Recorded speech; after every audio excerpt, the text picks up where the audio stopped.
오늘은 최근 이름이 바뀌고 있는 원주민의 날 또는 컬럼버스 데이입니다. 원주민은 이름만 바꾼다고 불평등이 사라지는 건 아니라고 말합니다. 해리스 후보가 새로운 전술을 들고 나왔습니다. 트럼프가 대통령이 되기에 너무 약하고 불안정하다고 주장하면서 여러 예를 들고 있습니다. 트럼프 후보는 경제보다 국경이 더 중요하다면서 미국인을 살해하는 불법 체류자가 사형되도록 할 것이라고 말했습니다. 팍스 텔레비전과 인터뷰에서는 자신의 지지자들은 평화로울 것이나 상대의 미친 지지자들이 폭력을 일으킬 것에 대비해 필요하면 군인을 선거 당일 배치해야 한다고 말했습니다. 군인을 자국민에 대항해 배치한다는 말은 미국의 지도자로서는 말이라도 해서는 안 될 일로 전문가들이 봅니다. 그게 바로 독재 성향이라는 비난을 받고 있지만 트럼프나 지지자들은 그런 우려에 신경 쓰지 않습니다. 해리스와 트럼프 후보의 지지율은 전국적인 지지율, 경합주 모두 박빙이고 추세는 해리스 후보에게 유리하지 않습니다. 투표 전에 결과 예측이 큰 의미가 없긴 하지만 그렇다고 해도 지난 일주일 사이의 추세는 트럼프 후보에게 유리합니다. 히스패닉계와 흑인계의 해리스 후보에 대한 지지율이 빠지고 있는 게 결국은 교육의 차이라는 분석이 강합니다. 교육 수준이 낮은 두 그룹이 트럼프 후보를 지지하고 반면에 교육 수준이 높은 백인이 해리스 후보에 빠진 지지율을 채워준다는 게 선거 전문가 네이트 실버 씨의 분석입니다. 이코노미스트는 경합주에서 유권자의 교육의 차이가 미국의 민주, 공화, 양당의 성격을 바꿔놓고 있다고 보도했습니다. 올해 노벨 경제학상은 국가 간의 경제 불평등 원인을 연구한 3명의 미국 학자가 수상자입니다. 수상자 2명은 경제학자, 1명은 정치학자인데 남북한 경제 차이 연구 등으로 한국을 잘 아는 교수들이라고 연합뉴스가 보도했습니다. 나사가 10년 만에 처음 목성에 우주선을 발사했는데 현재까지 성공적입니다. 정확하게는 목성이라기보단 목성에서 4번째로 큰 위성 유로파에 발사했습니다. 일론 머스크의 스타쉽이 목성의 이 위성 유로파에 발사했는데 물과 생명체를 찾는 6년간의 임무입니다. 미국이 이란의 탄도미사일 공격에 대비해 이스라엘의 탄도미사일과 미사일을 조정할 미군을 배치할 계획입니다. 이스라엘이 결국은 무기뿐 아니라 군사작전도 미국에 의존하고 있다는 걸 뜻합니다. 여러분 안녕하십니까? 오늘의 미국 강혜신입니다. 대부분의 대도시들은 이제 몇 년 전부터 컬럼버스 데이를 원주민의 날로 부르고 있고 뭐 로스앤젤레스를 포함해서요. 그래도 원주민은 그것만으로는 부족하다. 컬럼버스 데이를 왜 안 부르느냐. 우리 이탈리아계의 문화와 역사. 근데 또 사실 또 컬럼버스가 이탈리아계도 아니라는 이런 연구 결과도 나왔고요. 폭력으로 이루어진 그게 많이 긍정적으로 발전이 돼서 세워진 나라가 미국인데 프랭클린 루즈벨트 대통령이 처음으로 이 컬럼버스 데이를 할러데이로 했습니다. 그때가 1937년이었죠. 쭉 할러데이로 불려오다가 미국의 이제 연방 할러데이는 있지만 그렇다고 해서 주 정부나 로컬 정부가 꼭 따라야지 되는 건 아니니까 그러다가 2021년도 바이든 대통령이 원주민의 날이다 이렇게 했었을 때 굉장한 반향이 있었습니다. 30년 정도 노력을 한 그 결과인데 2021년이면은 블랙 라이브스 매터 무장을 하지 않은 흑인 조지 플로이드를 백인 경관이 숨지게 한 그래서 이제 많은 사람들이 블랙 라이브스 매터 화이트 라이브스 매터 원주민 라이브스 매터를 외쳤던 그때입니다. 그래서 적어도 33개의 컬럼버스 동상이 미국에서 무너지고 이건 우리 원주민을 대학살한 원흉이지 뭘 이걸 기념을 하느냐 그래서 그랬죠. 그리고 더불어서 그때 남부 연합기 같은 이런 것들도 많이 내려졌습니다. 역사학자면서 작가인 록센 덴바 오르티즈 이분은 미국의 1492년도 컬럼버스가 온 이런 때로 이제 미국 시작을 설정하기도 하지만 그게 대량 살상, 대량 학살, 이런 여러 가지 백인 우월주의 이런 구조적으로 배치가 된 것이다. 이런 주장들을 하는 분들이 계시는 거죠. 그래서 이제 원주민의 날이다라고 얘기를 하는데 카밀라 해리스 캠페인 측에서는 내가 대통령이 되면 해리스가 대통령이 되면은 원주민을 위해서 무언가를 더 하겠다고 하고 그리고 이제 미국에서 지금 뭐 최초로 뭐 원주민계 그 내무장관도 나왔었죠.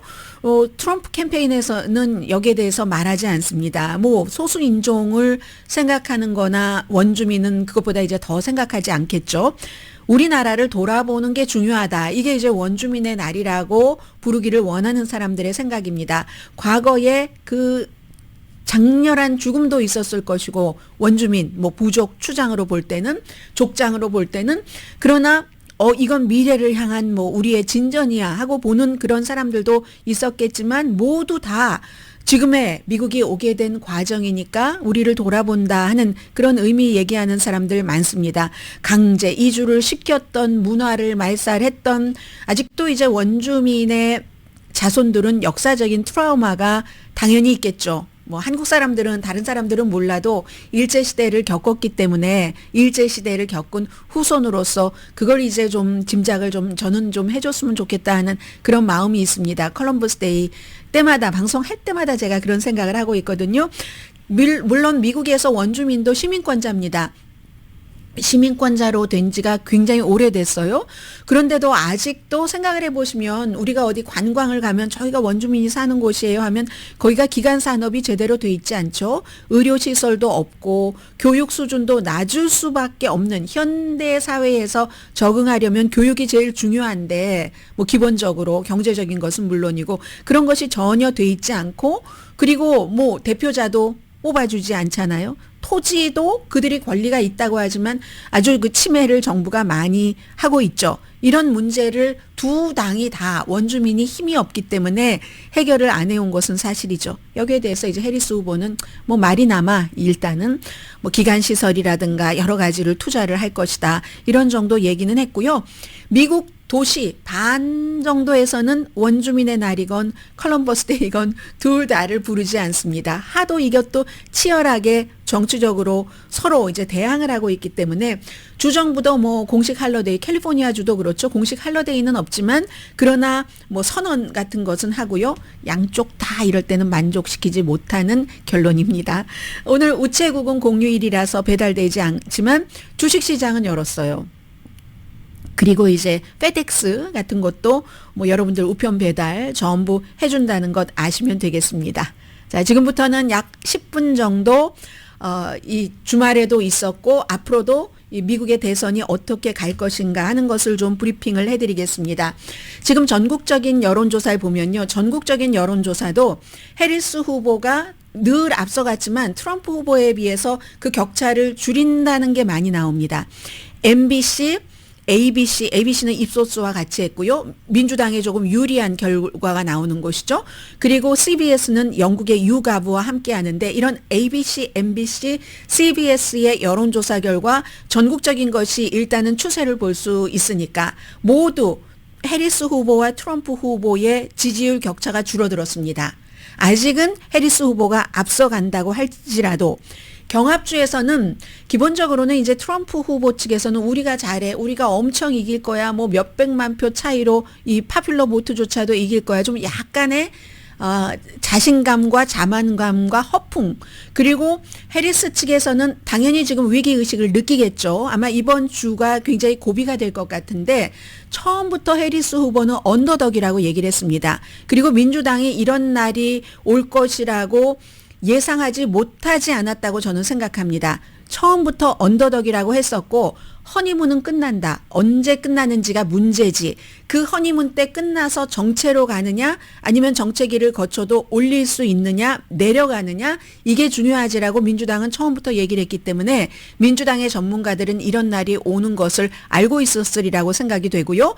그러나 요 며칠 사이의 여러 가지 움직임은 해리스 후보가 과연 이 정체기에서 어떠한 것으로 모멘텀을 잡아서 다시 트럼프보다 올라설 수가 있을까? 경합주에서 여기에는 아직 모르겠습니다. 며칠 더 두고 봐야지 알 것 같고요. 경합주에서도 기본적으로는 거의 많은 매체, 뭐 트럼프를 좋아하는 매체는 뭐 트럼프가 펜실베니아까지 이겼어. 하지만 또 다른 매체들에서는 해리스가 오히려 펜실베니아에서 어떤 그 지지율 격차를 더 높이면서 이기고 있다라고 하는 게 있기 때문에 저는 잘 모르겠고요. 다만 제일 좀 뭐 신망이 있다고 할까요? 이렇게 다른 사람으로부터 좀 믿을만해라고 얘기하는 그 538을 만든 네이트 실버스 같은 경우는 지금 전체적으로 선거인단 그 확보표 이런 당선 가능성을 보는 것을 보면 지금 제가 다시 한번 보겠습니다. 왜냐하면 좀 전에 계산을 해놨던 거기 때문에요. 지금도 보세요. 이게 아침, 점심, 뭐 저녁으로 달라집니다. 어제부터 이 538에서는 해리스가 100번을 이게 시뮬레이션을 돌려보면 53번 당선하는 것으로 나오고 트럼프가 100번 돌려보면 46번 당선하는 것으로 나옵니다. 이건요, 결과적으로 막 복잡하게 설명을 하는데 그냥 오차 범위 안에 거의 동률이라는 얘기입니다. 그런데 제가 새벽에 봤을 때는 53대 47이었거든요. 그리고 어제는 또 하루 사이에도 53대 46, 53대 47 이게 막 겹쳐져 갑니다.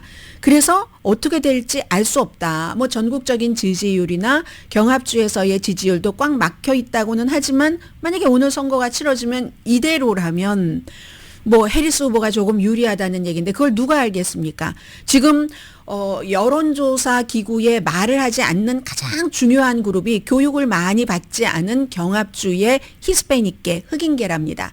이런 사람들이 나가서 누구에게 찍어줄지가 너무 중요하고 그리고 지금 이제 트럼프 후보 측에서 우린 됐어 안심이야 이렇게 얘기하면 메이비 투표율이 떨어질 수도 있고요. 트럼프 후보도 우편 투표가 그렇게 사기라고 몇몇 년을 외치더니 지금은 제발 우편 투표 좀 해주세요 라고 트럼프의 다른 후보에 대해서 하는 그 말 표현으로 하면 배그 정말 구걸하다시피 우편 투표 좀 해달라고 외치고 있습니다. 이 모든 것들이 사실은 다들 모른다는 얘기예요.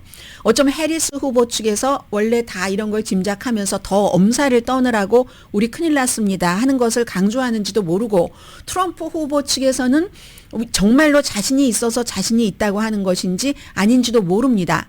그걸 잘 알 수 없는 것은 트럼프 후보가 이 중요한 시기에 펜실베니아, 위스콘신, 조지아, 노스캐롤라이나, 네바다, 애리조나, 위스콘신을 가지 않고 주말에도 캘리포니아의 코첼라 밸리에 왔었죠. 이번에 25일인가요? 뉴욕의 메디슨 스퀘어에 간다고 하고 콜로라도주 가고 전부 블루 스테이트입니다. 이게 과연 트럼프가 너무너무 여유 있게 이길 것을 알기 때문에 경합주에 안 간다고 생각해도 되는 것인지 아니면 아예 포기하고 그런 것인지 우리는 그 내부 사정을 알 수가 없습니다. 언론 매체도 그것을 다 알 수는 없는 거고요. 기본적으로는 그리하여 지금도 아직도 오늘 현재 모른다. 선거가 끝나지 않았는데 선거 결과를 어찌 알 수가 있겠습니까? 다만 추세 자체가 약간 트럼프 쪽으로 지난 10월 정확하게는 10월 10일에 여론조사 결과부터 그게 조금 도드라졌다 하는 거고요. 내일 또 봐야지 되고 모레 봐야 되고 이런 것들이 계속 선거가 가까워질수록 유리하면 그때는 트럼프 후보가 당선 가능성이 높습니다라고 말씀을 드려도 그게 또 정확하진 않습니다. 투표가 남아있기 때문에 해리스 후보가 새로운 전술을 들고 나왔습니다. 트럼프 후보가 대통령이 되기에는 너무나 약하고 그리고 너무나 불안정하다. 어제 이제 노스캐롤라이나 주에서 선거 유세를 했거든요. 그런 얘기를 하면서 트럼프의 지금 그 지지층이 아니라 트럼프의 스태프들이 트럼프를 숨기고 싶어 한다. 그럼 무슨 소리야? 트럼프가 여기저기서 얼마나 유세를 하는데 유세장에 가보면 정책을 많이 얘기하지 않습니다. 사람들이 듣고 싶어하는 얘기 아니면 남을 엄청나게 속사포처럼 아주 그 험한 말로 쏘아대는 얘기 이런 얘기를 많이 하거든요. 지금 해리스 후보가 얘기하는 것은 60미닛에 왜 안 나왔느냐. 그럼 또 이쪽에서는 60미닛에 나가서 해리스 후보는 잘했어? 라고 얘기를 하지만 해리스 후보는 잘하던 못하던 나가는 용기라도 보여줬는데 트럼프 후보는 팩트체크 한다니까 안 나갔다. 그것도 엉뚱한 거짓말 주장을 하면서 이렇게 얘기를 하고 굉장히 전투적인 프로그램이잖아요. 다른 이제 요즘 트럼프 후보가 팟캐스트 이건 해리스 후보도 마찬가지고요. 그런데 많이 나가면서 틈새 유권자들을 겨냥을 한 그 소프트한 얘기들을 많이 합니다. 어떤 데 나가선 전혀 정책을 얘기하지 않아요. 트럼프 후보도 어제 팟캐스트에서 얘기하는 거 보니까 그 팟캐스트를 진행하는 진행자의 개인적인 경험 여기에 대해서 한 몇십 분을 막 동조하는 듯 얘기를 해주고 그건 그 팟캐스트를 듣는 유권자를 겨냥을 한 겁니다. 지금 그렇게 60 미닛 같은 데 나오지 않고 2번 토론한다고 하더니 그것도 거부했다. 건강 기록을 공개하지 않는다는 것. 어떤 분은 주말에 해리스 후보가 뭐 당뇨, 고혈압, 콜레스테롤 이런 거 하나도 없다는 깨끗한 건강 기록을 내놨습니다. 그랬더니 누가 해리스 후보의 건강 기록을 보자고 하는 것인가 라고 얘기하는데 해리스 후보가 그것을 보여주려고 한 것도 있지만 트럼프 후보 건강 기록 내놔라 이 얘기입니다. 8월 달에 트럼프 후보가 CBS 방송과 인터뷰를 하면서 내가 선거 전에 분명히 나의 건강 기록을 내놓는다고 했는데 지금까지 내놓은 건강 기록 중에서 가장 긴 것은 2페이지짜리인데 거기에 무슨 뭐 고혈압 무슨 뭐 콜레스테롤 몸무게도 없어요. 심지어는. 그렇기 때문에 왜 내놓지 않느냐. 이것도 스태프들이 숨기는 일이다. 이 세 가지 모두를 60미닛과의 인터뷰 그리고 또 토론 하자고 하니까 해리스 후보는 건강 기록 나는 모두 다 했다. 이렇게 공격을 하고 있는데요. 이 공격이 트럼프 후보의 지지층에 전혀 영향을 미치지 못할 것으로 저는 보고 있습니다.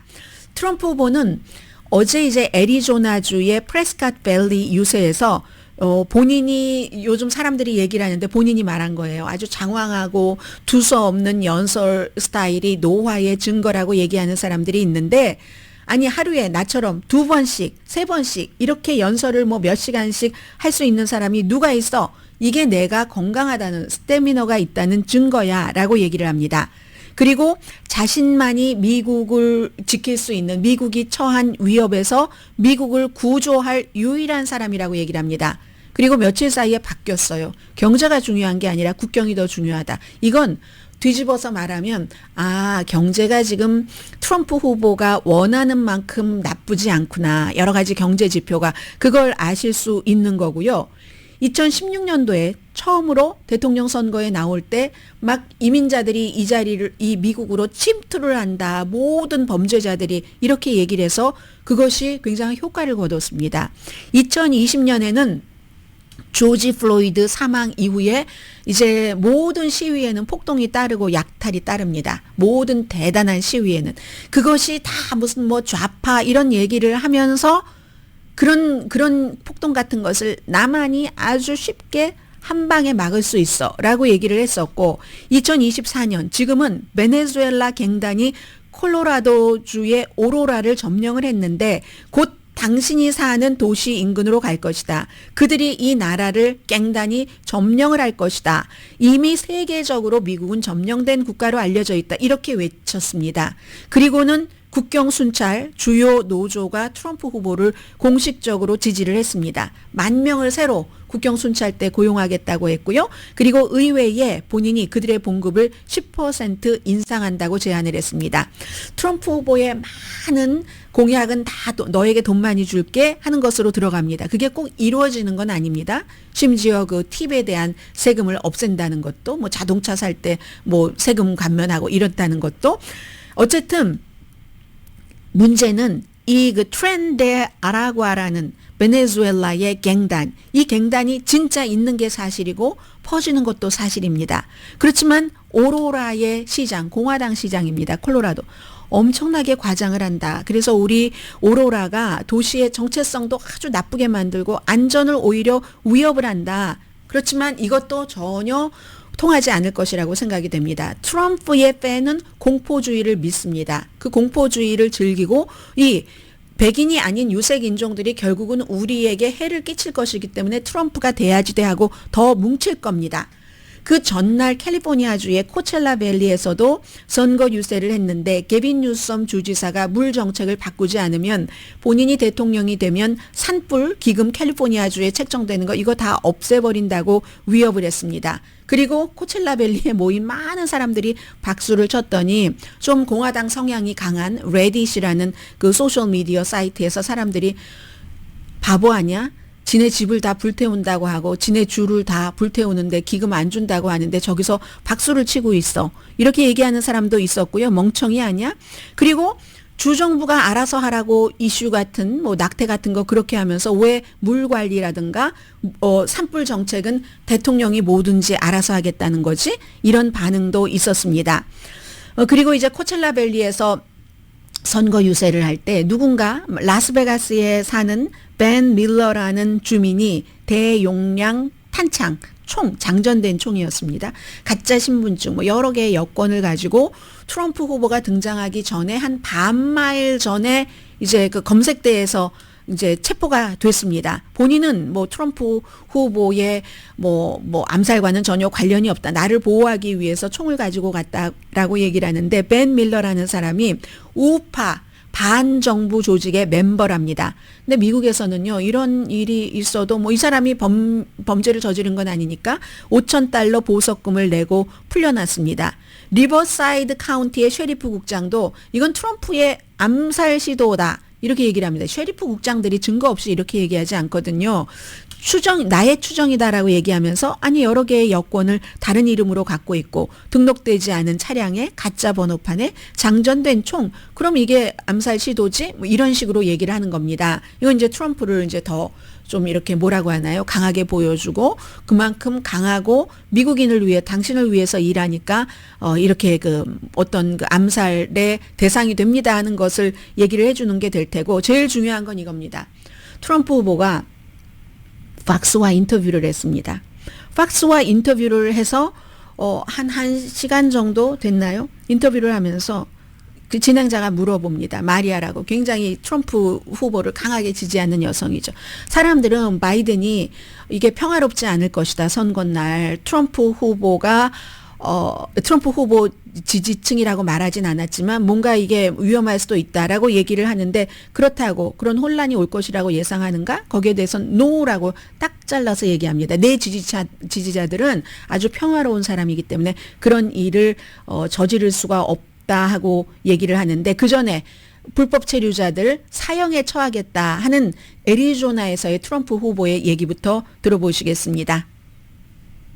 The bigger problem are the people from within. We have some very bad people. We have some sick people, radical left lunatics.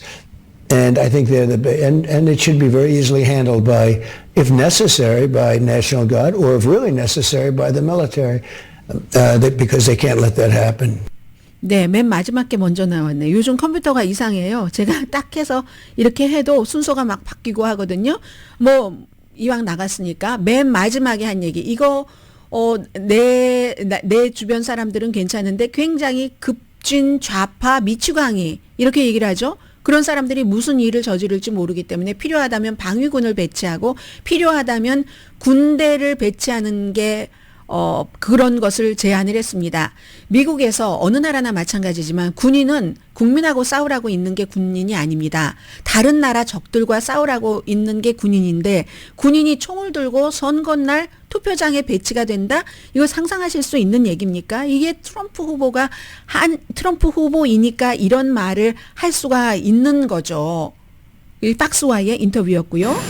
And you will see in his rallies how he goes off on tangents, how he is not focused on the needs of the American people with solutions to the issues that concern them the most. 네, 비행장이라서 좀 잡음이 많았는데 여기에 대해서 이제 해리스 후보는 그의 그 유세에 가보면은 안다. 어떤 미국 사람들을 위해서 문제를 풀어주려고 하는 게 아니라 뭐 늘 이런 식이다. 뭐 그런 얘기를 했고요. 그리고는 이제 트럼프 후보가 Are you expecting chaos on election day? No, I don't think so. Not from the side that votes for Trump. 네, 트럼프 사이드에서는 그 선거 당일에 어떤 케오스 같은 거 일어나지 않을 것이다라고 얘기를 했습니다. 그다음에 사형 얘기예요. And I'm hereby calling for the death penalty for any migrant that kills an American citizen or a law enforcement officer. 여기는 불법 체류자라고는 안 했네요. 어떤 이민자든지 미국인을 살해하거나 이제 법집행관들 살해하면은 사형에 처하도록 하겠다. 굉장히 이제 그 강한 얘기들을 트럼프 후보가 쏟아내고 있고, 이 같은 그 트럼프 후보의 발언에 대해서 군대를 동원을 한다던가 이런 것이 바로 그 뭐 독재자의 성향을 나타내는 거다라고 얘기를 하지만 트럼프 후보와 그 지지자들은 콧방귀도 뀌지 않습니다. 오늘의 미국은 전문가가 추천하는 이민법, 가정법 전문 제인정 종합법률사무소, 총 20억 달러 승소, 교통사고와 상해 전문 브라이언 타필라와 CG 변호사 그룹, 집융자 홈에퀴리 라인업 크레딧, 급한 하드머니도 정말 쉽게 잘하는 융자나라 공동펀입니다. 잠시 뒤에는요, 주말에 제가 많은 이제 뉴스들을 접하면서 저도 이제 뉴스를 하지만 그때 이제 일어나는 일에 아무래도 집중을 많이 하게 돼서 큰 그림을 아주 찬찬히 들여다볼 수 있는 기회가 딱 그때 들여다봐야지 되는데 놓치는 경우도 있습니다. 제가 이번에 왜 히스패닉계와 흑인계의 그 유권자들이 그 트럼프 쪽으로 몰리고 해리스 쪽에서 떨어져 나가는가, 이게 이제 경제 문제라고 많이 여러분들께 말씀을 드렸어요. 그런데 이걸 큰 그림에서 보는 사람들은 다른 생각을 하고 있고, 그게 바로 우리가 살고 있는 미국, 아니면 미국과 사업을 하고 계시는 여러분의 자녀가 살고 계시는 이런 미국의 변화인 거구나. 이게 하루아침에 이루어진 게 아니라 수십 년 동안의 변화이고, 그 변화의 제일 아랫단에는 교육이라는 게 있는 거구나 하는 것을 알 수가 있었습니다. 아주 여러 매체에서 보도를 한 내용이거든요. 잠시 뒤에 전해드리겠습니다. 미국의 사회적인 변화, 그게 정치적인 변화를 가지고 오는 거죠.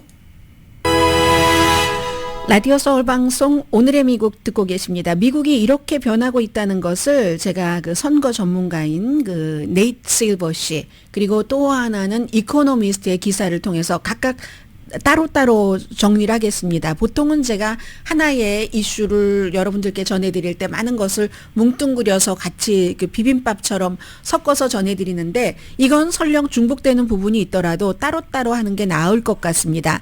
지난 25년 동안 미국 정치는 이제 어떤 교육에 의해서 이런 추세에 의해서 지배가 됐다. 이제 앞으로의 그 선거에 대한 어떤 것을 조금 볼 수 있는 네이트 실버 씨의 지적입니다. 양극화인데 블루 스테이트와 레드 스테이트, 이건 이제 기본적으로 가는 거예요. 이게 1996년도에는 한 선거를 치러보면은요, 20% 이상 차이가 나는 거, 누가 민주당이 이겼다, 공화당이 이겼다 해서 그 격차가 20% 이상 나는 것이 7개 주였는데 2020년에는 19개 주랍니다. 그건 얼마나 그 주에서 이 당을 좋아하고 싫어하는 사람들 사이에 갭이 큰 것을 알 수가 있죠. 그래서 미국 정치가 바뀐 이 첫 번째의 추세가 양극화라는 거고, 이건 간단히 끝났습니다. 두 번째는 교육에서의 양극화를 얘기를 합니다. 2006년까지는 미국에서 뭐 대학 졸업 여부와 투표에 별 차이가 없었답니다. 그런데 이게 이제 그때부터 점점 강해지기 시작해서 2020년도에는 바이든 그 후보가 당시에 대학 졸업한 사람의 표를 54% 가져갔답니다. 그러니까 이건 이제 데이터 회사, 뭐 카탈리스트 등등의 자료를 종합을 해서 네이 실버 씨가 얘기한 건데, 교육적인 이 같은 분열은 에이시안이라든가 이런 데서는 별로 없고, 일단 흑인과 히스패닉계는 오랜 동안 그 흑인계는 민주당의 구성 요소라고 보시는 게 맞는 것 같고, 히스패닉계와 아시아계는 좀 민주당 쪽으로 기울었었다, 오랜 동안. 이게 이제 요즘 바뀌고 있는 거죠. 그런데 흑인과 히스패닉계는 노동계급에 조금 가깝기 때문에 대학 학위가 적고, 그래서 히스패닉과 흑인계의 민주당 지지가 점점 침식된다는 얘기를 하고 있습니다. 반면에 네이 실버시는 백인 유권자들의 민주당 지지가 늘어나고 있다는 것을 얘기를 하는데 일부 여론조사에서 이미 반영되고 있다고 분석을 합니다. 트럼프 후보가 흑인과 히스패닉 젊은 유권자와 대학 학위가 없는 유권자에게 지지를 받고 있는 거. 이게 다 이제 교육과 연관이 되는 거고 그래서 얼마 전에 뉴욕타임스가 트럼프 후보가 흑인 남자들에게 뭐 15% 지지를 받는데 이건 2020년도에 9% 받은 지지에 비해서 엄청나게 높아진 거다 하고 그걸 이제 다시 상기시킵니다. 그리고 히스패닉계 사이에서 해리스 후보가 지지율을 민주당인데도 잃어가는 것은 MBC, 텔레문도, CNBC 전국 여론조사에서 해리스 후보가 불과 히스패닉 사이에서 14% 차이로 이긴다는 것. 오차가 있을 수도 있고 추론이지만 최근 선거에 비해서 이거 굉장히 줄어든 것이라는 거죠. 2020년도에 바이든 후보는 라틴계 28%를 차지했으면 AP의 보도입니다. 그럼 반으로 줄어들었다는 얘기를 하고 있습니다. 반면에 해리스 후보가 백인 유권자를 대상으로 한 여론조사에서는 오히려 바이든 때보다 더 성과가 좋다는 얘기를 합니다. 그래서 이제 이 백인 유권자들과 교육은 뒤에 이코노미스트가 조금 얘기를 하는데요. 이런 추세가 정말로 아주 시리어스한 것이라면 선거 지형의 변화도 예상할 수 있을 것이라는 얘기죠. 지금 여론조사에서 답을 하지 않는 사람들도 분명히 있다고 봅니다. 여론조사 전문가들은 해리스는 미시건, 위스콘신, 펜실베니아, 블루월이라서 노동계층도 많지만 백인들도 많고 하는 여기서 조금 이점이 있을 수 있고 트럼프 후보는 인종적으로 더 다양한 선벨트에서 지지율을 더 좋게 할 것이다. 이게 이제 주말에 나온 뉴욕타임스와 시에나 칼리지의 여론조사 결과 해리스 후보는 펜실베니아에서 뭐 반올림하면 4%, 안 하면 3% 그리고 이기는 거고요. 그에 비해서 트럼프 후보는 애리조나에서 6%포인트 차이로 이긴다. 이게 이제 그렇게 나온다는 얘기입니다. 그리고 이건 무엇을 말하냐면 애리조나에서 트럼프 후보가 6% 차이로 이기는 것보다는 카멜라 해리스가 펜실베니아에서 4% 차이로 이기는 게 더 의미가 있습니다. 어차피 애리조나는 트럼프에게 줄 것으로 많이 그냥 예상이나 각오를 하고 있는 곳이고 펜실베니아를 이기는 사람이 선거에서 이길 수 있는 85% 승률을 갖고 있다고 전문가들이 보고 있으니까는요. 그래서 이제 아무튼 더 살펴보고 이게 아직까지 미스터리인지 아니면 이게 분명한 추세인지를 조금 더 보겠다. 이게 네이 실버시의 얘기입니다. 그래서 오늘도 카멜라 해리스가 이제 뭐 이번 주에 다 가잖아요. 블루월, 펜실베니아, 위스콘신, 미시건 다 가는데 뭐 펜실베니아 7번째입니다. 이리호 그 레이크요. 거기를 가는데 피츠버그. 보통 가면은 우리가 보통 펜실베니아주 하면은 뭐 필라델피아를 생각하잖아요. 필라델피아는 펜실베니아에서 제일 동남쪽에 있는 거고 요즘은 오바마도 어딜 갑니까? 피츠버그를 가죠. 서쪽으로 가잖아요. 이리호는 그 서쪽에서도 가장 북쪽인 곳이죠. 이런데 교육을 많이 받지 않은 사람, 뭐 도시는 그냥 가져가는 것으로 생각을 하고 교육을 많이 받지 않은 사람 뭐 이런 쪽으로 지금 핫한 곳으로 가는 거죠. 교육자 그 수준 뭐 이런 것에 다 맞춰서 이 블루칼러 노동계층이 트럼프 쪽으로 많이 가니까 적어도 지난번에 트럼프 후보가 20% 이상 포인트로 이긴 곳 여기에 선거 사무실을 많이 뒀습니다. 펜실베니아주에요. 해리스 후보가 50개의 선거 사무실을 뒀는데 그 가운데 16개가 트럼프 후보가 적어도 20% 이상 이긴 곳에 뒀다는 겁니다. 어차피 본인을 찍을 사람은 찍을 사람이고 조금이라도 흔들리는 사람을 작은 투표수 사이에서라도 끌어오기 위한 그런 그 노력이라는 얘기예요. 과거에는 교육받은 사람들이 공화당이 많았습니다. 교육받은 사람들이 아무래도 수입이 높죠. 수입이 높으면 공화당의 경제 정책이 마음에 들어서. 그런데 지금은요. 이게 이제 과거 민주당이었던 교육을 안 받는 블루칼러 노동계층이 트럼프를 찍어버리고 교육을 받은 사람은 뭐 백인이라 할지라도 이거 트럼프가 너무 위험해 하면서 해리스 쪽으로 간다는 얘기입니다. 이것도 일종의 양극화인데 유럽에서는 훨씬 심하죠. 그래서 이제 2012년부터 굉장히 이런 교육 받은 사람들이 민주당 쪽으로 가고 노동계층이 원래는 민주당이었는데 공화당 쪽으로 가는 것이 트럼프 후보가 등장하면서 2016년부터 훨씬 이게 커졌다는 얘기를 하고 있습니다. 그래서 이제 지금은 교육받은 사람들은 2대1 수준으로 민주당을 지지를 한다는 얘기를 하고 있고, 대신에 이제 학위가 없는 백인에게 민주당은 또 표를 잃어버리는 거죠. 블루 칼러 노동자들 가운데서 흑인과 히스패닉이 많으니까 그렇게 표를 트럼프에게 잃어버리고, 백인도 교육 받지 않은 사람 표는 트럼프에게 잃어버리고, 교육 수준이 높은 사람은 이렇게 온다는. 그래서 이게 교육에 따라서 양극화가 이렇게 이루어진다는 것을 굉장히 중요하게 이코노미스트도 지적을 하고 있습니다. 정치학자 매트 그로스먼 그리고 데이비드 홉킨스, 이 두 분이 최근에 이제 무슨 책을 한 권을 썼는데, 뭐 통찰력 있는 시간, 한국말로 구태여 번역하자면 이렇게 됩니다.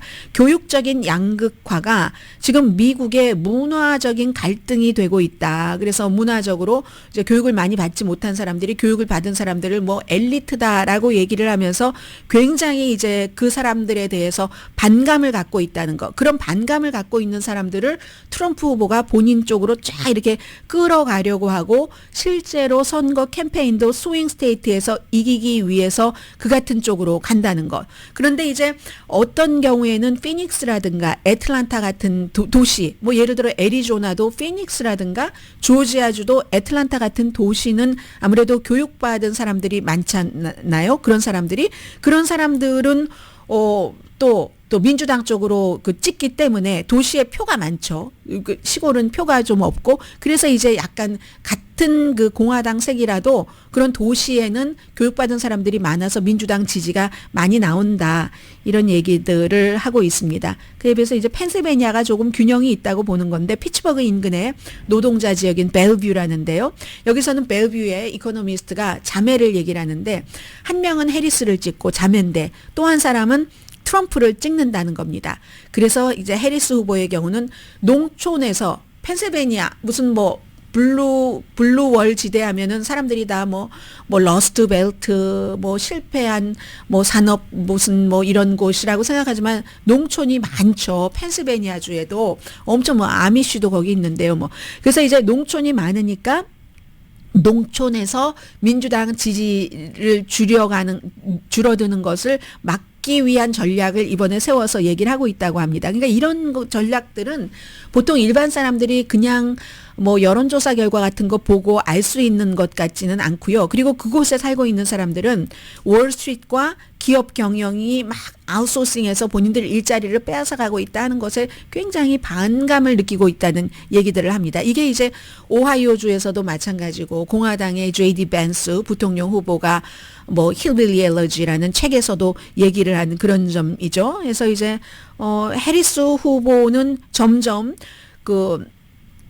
프래킹에 찬성한다던가, 뭐 오일 시추 방법, 나도 총을 가졌어요. 총기 규제를 해도 우리가 상식적으로 규제합니다.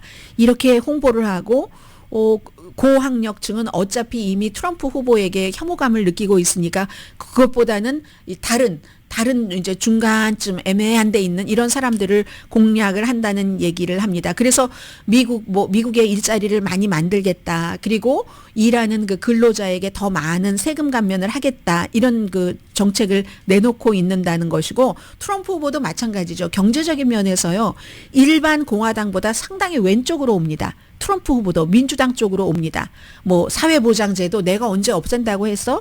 뭐 자동차 대출에도 세금 감면을 약속한다던가, 팁에 세금을 받지 않는다던가. 물론 양쪽에서 하고 있는, 한 사람은 공화당 쪽으로 조금 가고 한 사람은 민주당 쪽으로 가는 전략이 통할지 통하지 않을지는 모릅니다만, 제일 중요한 것은 이코노미스트는 두 사람이 타겟으로 하는 유권자들은, 그러니까 말하자면 미국에서 대학 교육을 받지 않은 사람들이죠. 그런 사람들은 대학 교육을 받은 엘리트들에게 굉장히 재수없다는 감정을 갖고 있는 거죠. 이런 감정이 이제 오바마 때 뭐 말을 우아하게 이런 것에 대해서 반감 나온 것도 있고요. 그리고 이런 사람들의 특징이 여론조사를 하는 사람들에게 답변을 하지 않는다. 그래서 어떻게 찍을지 물론 추정하기는 트럼프에게 많이 가겠다 하지만 또 막상 투표 때가 되고 나면 어떻게 될지 알 수 없고 지금부터 20일도 남지 않았습니다. 20 며칠 남았지만 사실은 20일 남지 않은 것이나 마찬가지인데 여기서 양쪽에서 어떻게 지금까지 해왔던 것을 바탕으로 뭔가를 가져가느냐에 따라서 달라질 수도 있고 달라지지 않을 수도 있고 굉장히 끝까지 박빙의 싸움이 될 것이다 하는 것은 분명해 보입니다. 현재로서는요. 라디오 서울 방송 오늘의 미국 듣고 계십니다. 네, 노벨 경제학상. 보통 노벨 평화상이 제일 마지막에 나올 때가 많은데 올해는 노벨 경제학상 세 사람인데 올해 그리고 보니까 미국 사람들이 굉장히 많았고 인종적으로는 한강 노벨 문학상이 있고 또 일본 네 멤버들 원자폭탄에 반대하는 그런 사람들이 있지만 그 밖에 유럽에 별로 눈에 띄지 않네요. 오늘도 노벨 경제학상 수상자도 세 사람이 다 미국 사람입니다. 두 분은 MIT의 경제학자 교수고 또 한 분은 유니버시티 오브 시카고의 아주 정치학이 강하잖아요.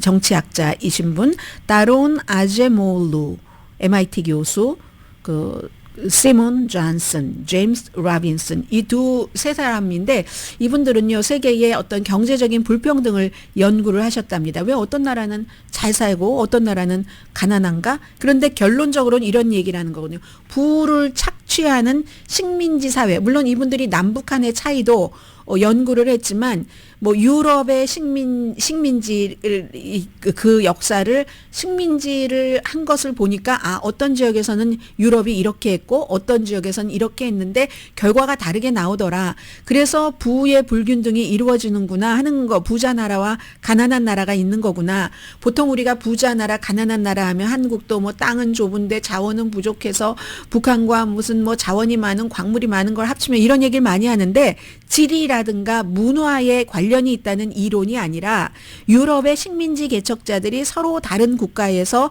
서로 다른 접근 방식을 취했고 그래서 결과가 달라졌다는 것을 보여주는 것을 이제 나타낸 연구 업적으로 세 분이 노벨 경제학상을 받으셨습니다.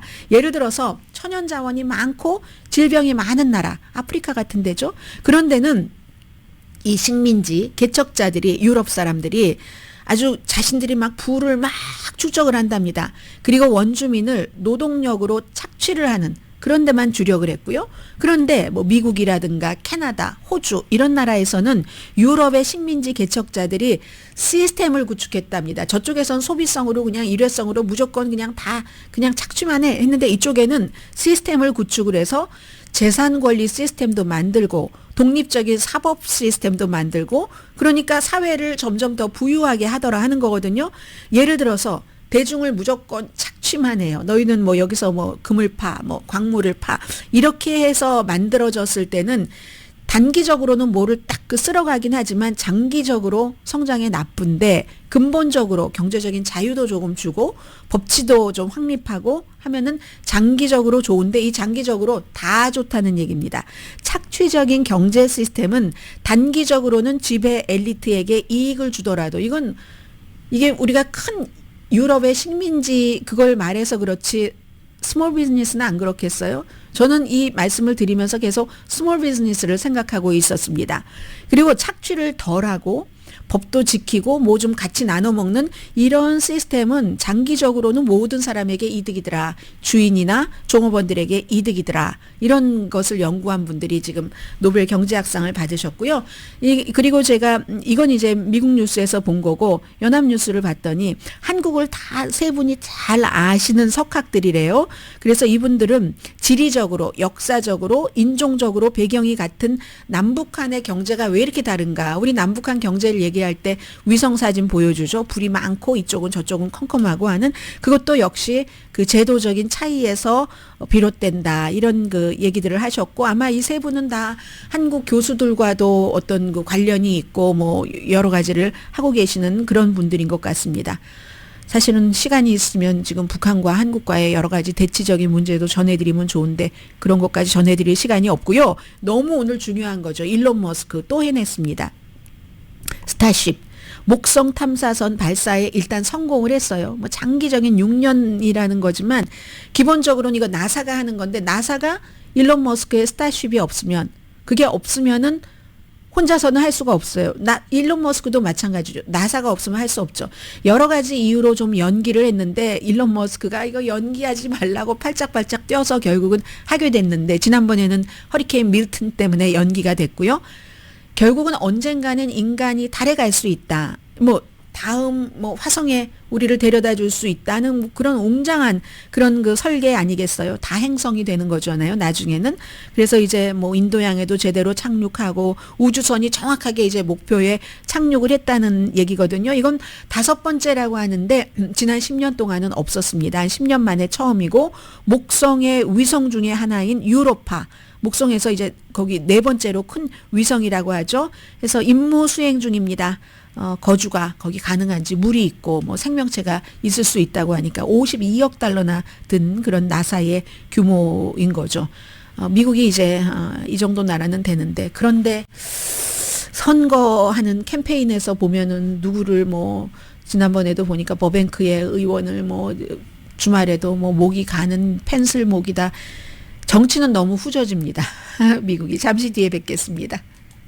죄송합니다. 미국이 이스라엘에 이제 미사일 시스템과 사드입니다. 작동 전문가를 보내려고 하는데 이건 이란의 탄도미사일 지난번에도 180발인가를 발사했다고 하는 그런 것을 막기 위해서고 미국은 이걸 강조합니다. 이스라엘에 있는 미국 사람들도 다치면은 안 된다라고 얘기를 하는데 여기에 미군까지 같이 배치를 한답니다. 100명 정도.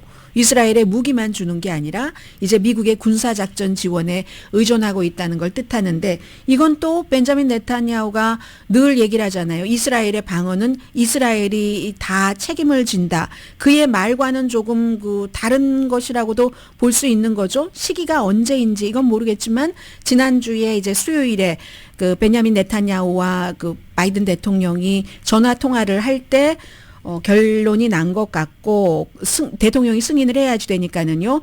그만큼 이제 이스라엘이 미국 무기뿐만이 아니라 이제 군사적인 미군 직접적인 지원도 받는 것이다 하는 아직까지 그 정도는 힘이 있나 보네요. 오늘의 미국은 전문가가 추천하는 이민법, 가정법 전문 재인정 종합법률사무소, 총 20억 달러 승소, 교통사고와 상해 전문 브라이언 타필라와 CG 변호사 그룹, 집이용자 홈에퀴리 라인업 크레딧, 급한 하드머니도 정말 쉽게 잘하는 융자나라 공동후원이었습니다. 여시의 브라보 마이 라이프 방송됩니다. 어떤 때는 안 해도 될 일들이 있어요. 어프렌티스라는 트럼프가 나오는 영화, 이걸 트럼프 변호인 측이 막으려고 엄청 했는데 아니 열어보니까는요. 제일 저예산 1등을 한 그 영화에 비해서 매출이 10분의 1도 안 됐다고 하네요. 개봉 첫 주 160만 달러 벌었다고 합니다. 강혜신이었습니다.